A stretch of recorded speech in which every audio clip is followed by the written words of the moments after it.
সানডের দিন মানে এই যে হাউসওয়াইফরা পায়ের ওপরে পা তুলে বসে খাবে তা তো নয়, বরং কোমর বেঁধে সংসারের কিন্তু নিত্যদিনের কাজের থেকে আরো একটু বেশি চাপ নিতে হয়। তো চলো আজকের ভিডিওটা না এখান থেকে স্টার্ট করছি। আই হোপ আজকের ভিডিওটা তোমাদের প্রত্যেকের খুবই ভালো লাগবে। Hello everyone, welcome back to my channel. আশা করছি সকলেই খুব ভালো আছো। বীরভূম জেলার ছোট্ট একটা শহর থেকে আমি সুধা আবারও চলে এসেছি নতুন দিনে নতুন আরও একটা ব্লগ নিয়ে। তো চলো ব্লগটা না এখান থেকে স্টার্ট করলাম। আজকে কিন্তু সানডে, তোমরা প্রত্যেকেই জানো। আর সানডে মানেই যে ফান্ডে তা তো নয়। সানডের দিন কিন্তু আমাদের মতো হাউসওয়াইফদের চাপটা একটুখানি বেশি। সকাল থেকে দেখো এমনিতে তো অন্য দিনের কাজগুলো থাকেই থাকে, আর এই দেখো দেখতেই পাচ্ছ সানডে মানে কি ধরনের কাজ খুঁটে খুঁটে বের করা। আমি দেখছি বিছানার মধ্যে থেকে সবকিছু যেই নামালাম, আর এই তো যেই নামিয়েছি সেই কিন্তু গদি থেকে এত পরিমাণে ধুলো বেরোচ্ছে, এটা কিন্তু এমনিতে বোঝা যাচ্ছিল না। যেই আমি একটু করে ঝাঁটা দিয়ে ঝাড়ছি সেই কিন্তু ধুলোগুলো একদম উড়ে উড়ে চলে আসছে জানো। আর উড়ে উড়ে আসছে, আমি ভাবছি এটা ঝাঁটা থেকে আসছে নাকি বিছানা থেকে বের হচ্ছে, বুঝতেও পারছিলাম না। তারপর দেখলাম না, সত্যি করেই ক্যামেরার মধ্যে কিন্তু আরো ভালো বোঝা যাচ্ছে। দেখো এত পরিমাণে ধুলো কিন্তু এই যে গদি থেকে বেরিয়েছে, আমি কিন্তু এটা এক্সপেক্ট করিনি মোটেও। এত পরিমাণে ধুলো যে থাকতে পারে গদির মধ্যে সেটাও কিন্তু জানতাম না। আসলে ওই যে আমি মাঝে মধ্যে বলি না যে আমাদের এখানে কিন্তু ওই যে মাঠটা আছে, মাঠের মধ্যে কিন্তু ফুটবল খেলা হয়, তো চোখের মধ্যে কিন্তু ধুলো দেখতে পাই না, কিন্তু ধুলো কিন্তু একেবারে স্টোর হয়ে হয়ে থাকে জানো জিনিসপত্রের মধ্যে। ওটা কিন্তু যখন পরিষ্কার করা হয়, কাঁচা হয়, তবেই বোঝা যায়। তাছাড়া দেখবে রুমটা পরিষ্কারই লাগে। আর আমি কিন্তু চোখেও দেখে বুঝতে পারি যে রুমটা পরিষ্কার লাগে, কিন্তু যেই আমি কোনো রকমের ন্যাকড়া দিয়ে পরিষ্কার করি কিংবা হচ্ছে কোনো রকমের ওই ঝাঁটা দিই না, তখন বোঝা যায় যে কি পরিমাণে ধুলো বেরোচ্ছে। আর এই যে আমার গোপু সোনাকে একটুখানি ঢাকা দিয়ে দিলাম। আসলে কি বলতো, এই জায়গাটাই না খুব একটা ভালোভাবে ঝুল ঝাড়া যাবে না, কেন কি খুব ভালোভাবে যদি আমি ঝাঁটা দিয়ে ঝুল ঝাড়ি তাহলে গোপু সোনার লাগতে পারে। ওই কারণে আমি আলগোছে ঝুলটা ঝেড়ে নিলাম। আর এই যে ঘরের কোণে কোণে যখন দেখি ছোট ছোট মাকড়সাগুলো ঝুল করেছে না, মানে ওই ঝুলগুলো দেখবে ছোট ছোট আকারের হয়, আর ওইগুলোতে না প্রচুর ধুলো জমে থাকে। তো কোনায় কোনায় কিন্তু আজকে ভালোভাবে ঝুলগুলো ঝেড়ে নিয়েছি। তারপর কি করেছি জানো, ওই যে টিভির পিছন দিকেও না প্রচুর পরিমাণে ঝুল থাকে, সেটা কিন্তু চোখে দেখতে পাওয়া যায় না, কিন্তু ওই যে যখন আমি আর কি ঝাঁটাটা পিছন দিকে দিই কিংবা হচ্ছে ঝুল ঝাড়াটা দিই তখন কিন্তু খুব ভালোভাবে বোঝা যায়। তো আজকে কিন্তু দেওয়াল ঘষে ঘষে আমি পরিষ্কার করেছিলাম জানো, মানে খুব ভালোভাবে পরিষ্কার করেছিলাম। তবে যেহেতু সাদা পুটিং দেওয়া আছে তো কোনো রকম এখনো রং দেওয়া হয়নি, সেই কারণে কিন্তু ওই যে ধুলোটা একটু বেশি দেখতে পাওয়া যায় আর বোঝাও যায়। আর এই যে দেখো নোংরা নোংরা দেওয়াল তো একদম ভালো লাগে না, তবুও কিন্তু এখন তো আপাতত রং করা হয়নি, সেই কারণে কিন্তু যেভাবে আছে সেইভাবেই আমি পরিষ্কার পরিচ্ছন্ন রাখি। আর সপ্তাহে একটা দিন ধরো রবিবার, রবিবার মানে হচ্ছে স্কুলের চাপটা নেই। তবে হ্যাঁ বলে রাখি, আমার ছেলের কিন্তু রবিবার দিন ড্রয়িং থাকে, তাই 9টার সময় দিতে যেতে হয়, আবার 11টার সময় আনতে যেতে হয়। তো সেক্ষেত্রে কি হয় যে আমার কিন্তু চাপ থাকে। তবে আজকে আমার কিন্তু ছেলের ড্রয়িং নেই, তারপরে হচ্ছে গানও নেই, আবার স্কুলও নেই। তো ওই কারণে দেখলাম কি সুযোগটা কাজে লাগিয়েই নেই। আর আমরা তো মেয়েরা হচ্ছে সুযোগ সন্ধানী, মানে যাই করি না কেন মানে ওই সংসারের জন্যই করব, নিজের জন্য কিন্তু করব না।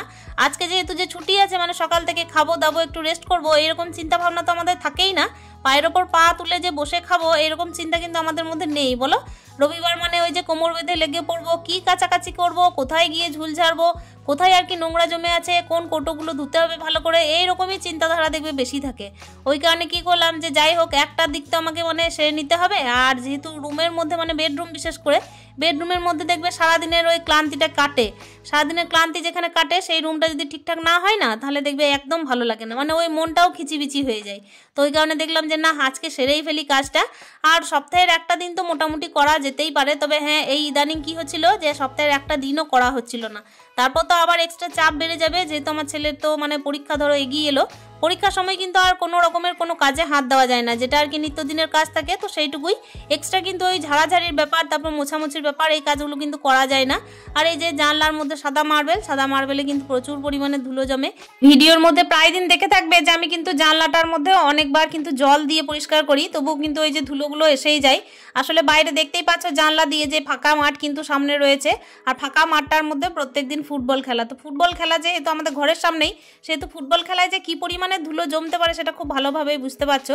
এমনিতে কিন্তু ক্রিকেট খেললে এতটা ধুলো হতো না, ফুটবল যেহেতু সেহেতু কিন্তু ধুলোটা একটু বেশিই জমে। তো যাই হোক ঝুল ঝাড়া দিয়ে তারপর হচ্ছে ঝাঁটা দিয়ে কিন্তু আমি এমনি পরিষ্কার করে নিয়েছি চারিদিকে যতটা পারা যায়, মানে যতটা পারা যায় বলতে আজকে না খুব ভালোভাবেই পরিষ্কার করেছি, কার্নিশগুলোকেও কিন্তু ঝেড়ে নিয়েছি। আর এখন দেখতে পাচ্ছ এই যে টিভি যেটা আর কি রিমোট রাখার জায়গা, সেটা যেহেতু কালো সেহেতু কিন্তু কালো কালারের মধ্যে ধুলোটা একটু বেশি বোঝা যায়। তো এই জায়গাটা কিন্তু ইদানিং পরিষ্কার হয়, মানে ব্যাপার হচ্ছে কালোর মধ্যে তো ধুলোটা একটু বেশি চোখে দেখতে পাওয়া যায় সেই কারণেই। আর রিমোটগুলোর মধ্যে দেখবে খাঁজে খাঁজে না প্রচুর ধুলো জমে, তো ওটার মধ্যে তো জল দিয়ে পরিষ্কার করতে পারি না, এমনি যতটা পারা যায় করি। আর বোর্ডগুলোর মধ্যে এখন না তেল চিটে ধরছে, যেহেতু এই যে রান্নাঘরে তেল চিটে যেন মনে হচ্ছে গোটা ঘরেই আসে, মানে যেহেতু কিচেন চিমনি নেই সেহেতু কিন্তু এই জিনিসটা হয়েই থাকছে। আর জানলাগুলো ইদানিং অনেক দিন থেকেই পরিষ্কার করা হয়নি, তো আজকে ভাবলাম চলো যখন করছি তখন একটু কোমর বেঁধেই লেগে পড়ি, সাফাই অভিযানটা কিন্তু একটু বেশি ভালো করেই হোক। তো ওই কারণে কিন্তু লেগে পড়লাম, দেখো আর খুব ভালোভাবে করেও নিয়েছি পরিষ্কার। আজকে সকালে উঠে গোপালকে ঘুম থেকে উঠিয়েই আর কি আমি একটুখানি মানে গোপাল সেবা দেওয়ার পরে তারপর তুলসী গাছে জল তো আজকে ধরো দেওয়া যায় না, যেহেতু রবিবারে আমি তুলসী সেবা করি না, সেই কারণে কি করেছিলাম বলতো, আমি কিন্তু পুজোটা দিয়ে নিয়েছিলাম। মানে সকাল থেকে কি বলতো, ওই যে পুজো না দিয়ে যে কাজ করবো সেটা করিনি, আসলে ছেলেকেও খাইয়ে দিয়েছি আর আমি পুজোটাও এগিয়ে নিয়েছি। তো পুজোটা এগিয়ে নেওয়ার পরে দেখলাম যে না, আমি এবার কিন্তু লেগে পড়বো। তো ওই জন্য দেখো এখন একটা গামছা নিয়েছি, তার সঙ্গে ওই যেটা আর কি নাইটি পরেছিলাম ওটাকে তো আবার কাচতেই হবে, মানে কাঁচা কাপড় হলেও কিন্তু ঝুল ছাড়ার পরে আবার কাচতে হয়, আবার স্নানও করতে হবে আমাকে। আর ওই যে না খেয়ে থাকতে হবে এতক্ষণ, সেই কারণে কিন্তু আমি আজকে মানে না খেয়ে করিনি কাজবাজ, আজকে কিন্তু খেয়ে দিয়েই করেছি কাজ, মানে লেগে পড়েছি কিন্তু খেয়ে দিয়েই। কেন কি খালি পেটে কিন্তু কাজ ভালো হয় না, দেখবে ভর্তি পেটে মাথা ঠান্ডা থাকে। আর অনেকক্ষণের কাজ তো এগুলো কিন্তু চট করে মানে যে চটজলদি দেখাচ্ছে মানে চটজলদি হয়ে যাবে সেটা তো নয়, চটজলদি কাজ কিন্তু দেখানো যায় কিন্তু করা যায় না। যখন আর কি ফুলফিল হয় কাজটা তখন দেখে বোঝা যায় না যে কাজটা করতে কতটা পরিশ্রম হয়েছে, তবে যে কাজগুলো করে না সেই বোঝে যে কাজগুলো করতে কিন্তু কতটা পরিশ্রমের। তবে আমরা ওই যে বললাম গৃহবধূরা নাছোড়বান্দা, রবিবার হলে কিন্তু দেখবে সানডের দিন আমরা যতই হোক না কেন তবু কিন্তু আমরা ছুটির দিনে ছুটি কাজে লাগাই না, নিজেদের জন্য ছুটি কাজে লাগাই না, ঘরের জন্য কাজে লাগাই। মানে ঘরকে আর কি একটু ভালোভাবে রাখবো, ঘরকে একটু পরিপাটি করব, ঘরকে একটু সুন্দর করব, মোছামুছি করে নেব, এই আর কি চিন্তা। আর এই তো রুমের মধ্যে যে সমস্ত জিনিসগুলো আছে, ফার্নিচার বলতে শুধুমাত্র এই খাটটা, তো খাটটা কিন্তু আমি মুছে নিলাম, স্টিলের খাট তো যেহেতু ধুলোগুলো একটু বেশি বোঝা যায়, তো ওই কারণে কাপড় দিয়ে যতক্ষণ না মুছবো ততক্ষণ ভালো লাগবে না। মোছামুছি কিন্তু মোটামুটি হয়ে গেল। আর ওইদিকে টিভিটাও দেখলে ক্লিন করে নিয়েছি। এইদিকে দেখো আমি এবার বিছানাটা পেরে নিয়েছি, উল্টো দিক করে চাদরটা পারলাম। আসলে এই চাদরটা আজকে কাচাবো না, এই চাদরটা আসলে 2 দিনই হলো পাড়া নিয়ে, তো ওই কারণে কি করলাম উল্টো দিকে পেরে দিলাম, আবার কিন্তু একদিন ছেড়ে তারপরের দিনে কাচতে দেবো। তো এই যে দেখতেই পাচ্ছ বিছানাটাও আমি সুন্দর করে পেরে নিয়েছি। রুমের মধ্যে যদি কিছু একটা বাকি থাকে তো সেটা হচ্ছে ড্রেসিং টেবিলটা একটু গুছিয়ে নেওয়া। আসলে ড্রেসিং টেবিলটা কিছুদিন আগে গুছানো হয়েছিল, কিন্তু আমার ছেলে কিন্তু আবার লন্ডভন্ড করে দেয়। মানে হচ্ছে কি গৃহবধূদের এই চাপটা একটা বেশি, যেহেতু বাচ্চা যখন দেখবে বড় হতে থাকে তখন ওই বাচ্চারা নানা ধরনের এক্সপেরিমেন্ট করতে থাকে।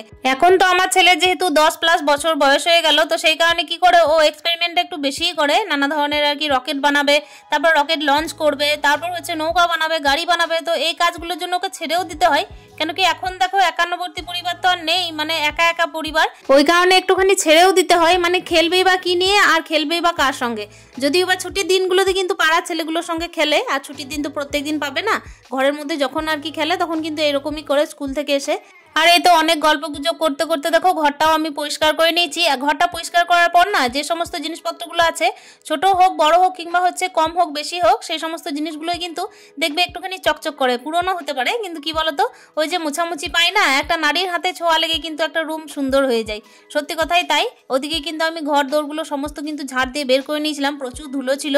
আর এই তো ওইদিকে কিন্তু একেবারে ঝাঁট মোছামুছি সমস্ত কিছু কমপ্লিট করে স্নান সেরে একেবারে চলে এসেছি রান্নাঘরে। আর রান্নাঘরে কিন্তু চলে এসেছি এই কারণে আমার কিন্তু পুজোটা সকালে দেওয়া হয়ে গেছে, তা নাহলে তো স্নান সারার পরে আমাকে কিন্তু আবারও ওই যে ছুটতে হতো ঠাকুর ঘরে। তবে আজকে যে পুজো টুজো দিয়ে একদম কাজে লেগে পড়েছিলাম, ওই ক্ষেত্রে কিন্তু আমার বেশ ভালোও লেগেছে। মানে কি বলতো ওই যে একটা পিছু টান, তারপর হচ্ছে পুজো একটা দায়িত্বের বিষয়, ওইটা যদি ফেলে রাখি তাহলে বেশ ভালোও লাগে না। যদি উপোসবার থাকে সেক্ষেত্রে কিন্তু আলাদা, কিন্তু উপোসবার যখন নেই তখন কিন্তু সকাল থেকে পুজোটা দিয়ে তারপরে যে এক্সট্রা কাজটা থাকে সেটা করে নিলেই ভালো হয়। যদিও বা স্নানটা 2 বার করতে হয়েছে তাতে কি কোনো সমস্যা নেই।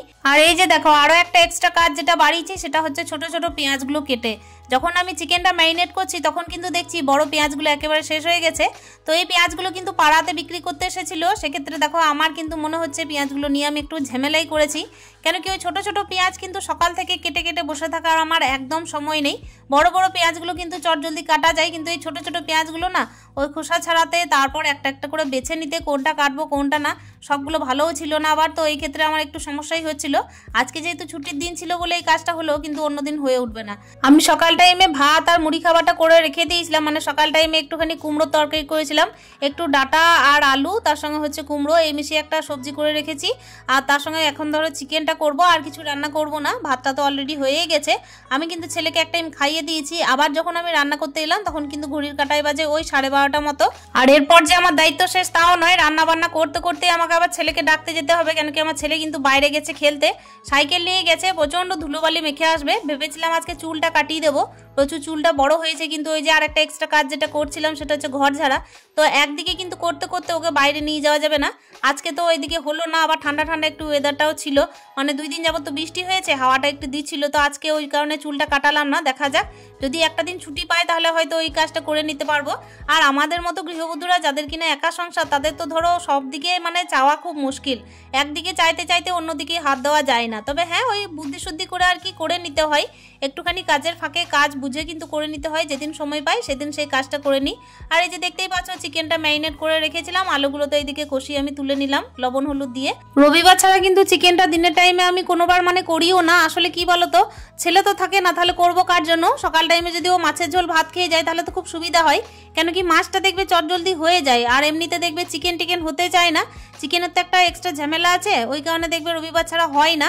আর রাত্রিবেলায় যদি কোনো দিন হয় তবে বার হিসেবে যদি করি তো করি। আর এই যে দেখতেই পাচ্ছ আমি কিন্তু কষিয়ে রেখে দিচ্ছি মাংসটাকে, মানে কষাতে কষাতে কিন্তু আমি ওইদিকে একবার বাইরে যাব ছেলেকে ডাকতে। আর কষানোর পর কিন্তু দেখো এখন আমি গরম জল দিয়ে কিন্তু যেভাবে মাংসটা করি সেভাবেই করব।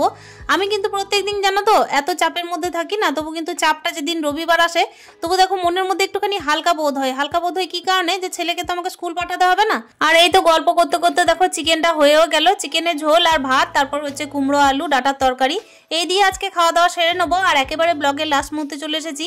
গৃহবধূদের কিন্তু প্রত্যেকটা দিনই সমান, বিশেষ করে রবিবার মানে হচ্ছে একটু কাজের চাপ আমরা যেচেই নিই। তো চলো আজকের মতো ভিডিওটা খাওয়া দাওয়া সেরে তারপর তোমাদের কাছে বিদায় নিয়ে একেবারে শেষ করব।